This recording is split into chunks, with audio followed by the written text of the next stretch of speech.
Okay, go ahead.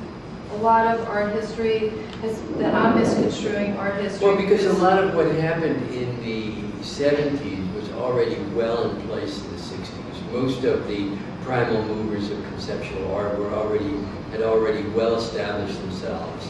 And so what was coming in the mid-70s to late 70s was already second generation conceptual art. You know, it wasn't the primary first thing in any way, shape, or form.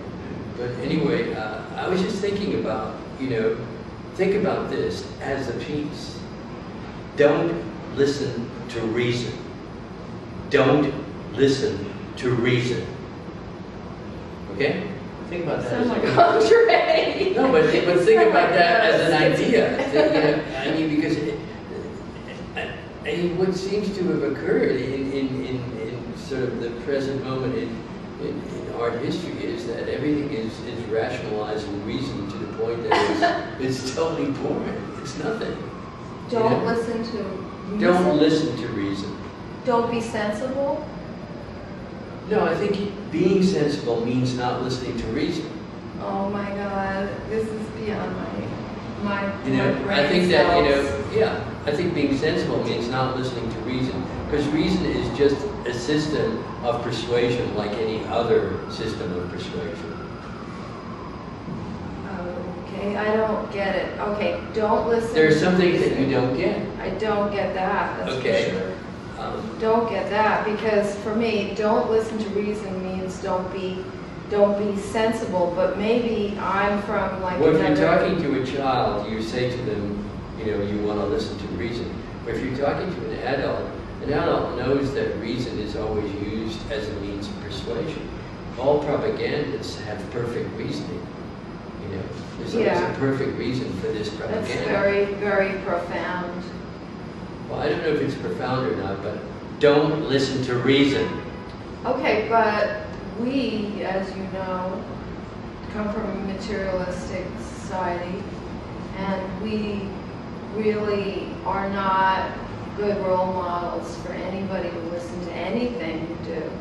So that's why I believe that, That's not true. We are role models. Everybody wants to come to America. I'm walking over here. I passed by all these people with shopping bags. Not one American voice did I hear. I heard voices coming from every language you could imagine. Yeah, I know. But that's German, Hungarian, Swiss, every language you could imagine. And so, don't tell me we're not a good value. People love what we do. People love what we do.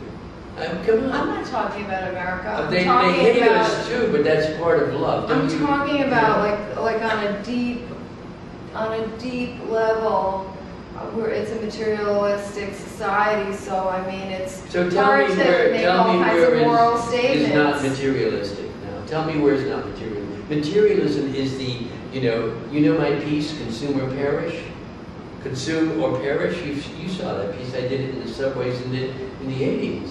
Consume or perish. Yeah. Come on. I mean, tell me a place where it's not materialistic. Materialism is a new religion. The Vatican? I mean, are you unaware of the material world? Like that, unaware. Of Madonna. Aware. Madonna's song, The Material Girl, was one of the most popular hits of its moment. And how would that be possible if people were not materialistic? Well, I thought that when you were very religious, you had a more spiritual view of life that wasn't about materialism, it was about God. Oh, I think that's a very trite view of religion. I think that spiritual people, first and foremost, have a very, let's say, as suchness view of things. In other words, they see what's really there. Here's another little piece for you. See more than you want to see. Okay? See more than you want to see. In most cases, people just see what they want to see. The old phrase of, when people come into a gallery, they say, I don't know much about art, but I know what I like. Well, what does that mean? It means that they haven't sort of made any effort to see anything, and what they like is really awful. So they've sort of like put themselves in a position where they haven't sort of made any effort to see. But to go back to the point of spirituality. You're very polite. Yeah, the most spiritual thing that you could do is have an absolute pure sense of everything. In other words, don't be afraid to see anything. Don't see any vision as good or bad. Don't be attached to anything. Don't reject anything. Just leave yourself open to everything. You know? And I think that's a good position to be in. No? No? Don't listen to reason. Can you talk a little bit about your Irish, Jewish, Canadian restaurant, which you opened up in New York in 1969? Sure. Oh, thank you.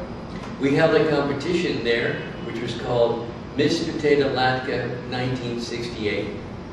And, you know, we had various people, you know.